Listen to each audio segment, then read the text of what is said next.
Welcome to our channel. Today, we're exploring irregular verbs in Spanish's future tense. For your convenience, we have included a worksheet in the description to enhance your learning experience.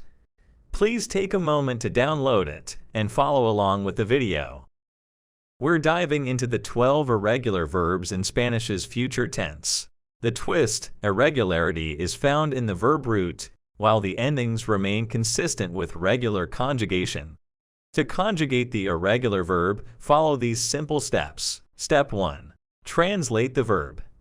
Step 2. Transform the stem into its irregular form. Step 3. Find the future tense ending that matches the subject. Step 4. Combine the irregular stem with the ending. If you're ready to tackle this practice exercise, go ahead and pause the video. Take your time to complete the task, and when you're done, hit play to continue.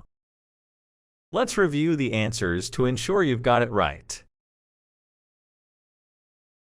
Here's another practice exercise for you. Feel free to pause the video, take your time to work on it, and when you're finished, press play to continue.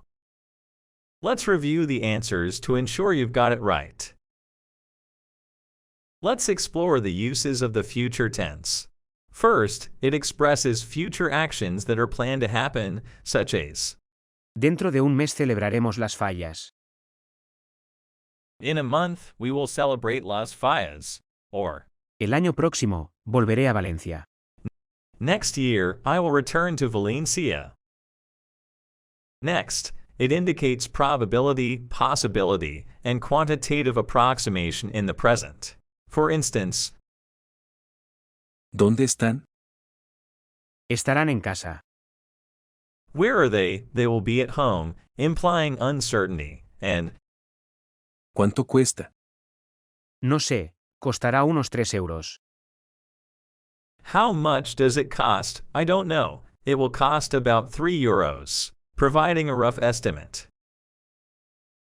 Additionally, the future tense is used to express the result or consequence of a possible condition, like Si hace sol, iré a la playa. if it's sunny, I'll go to the beach, linking a condition to its outcome. Lastly, for imminent future actions, we don't use the simple future. Instead, we use the formula IR plus a plus infinitive, as in, Vamos a hacer los ejercicios y después haremos un descanso. we're going to do the exercises, and then we'll take a break, indicating actions happening shortly or later. In essence, the future tense is a powerful linguistic tool, enabling clear and precise communication about what's to come in the Spanish language, be it planned events, expressions of probability, or consequences of present conditions, and it's all designed to keep your language skills dynamic and expressive. If you found this video engaging and informative, we invite you to subscribe to our channel to stay updated with more valuable content. Thank you for watching.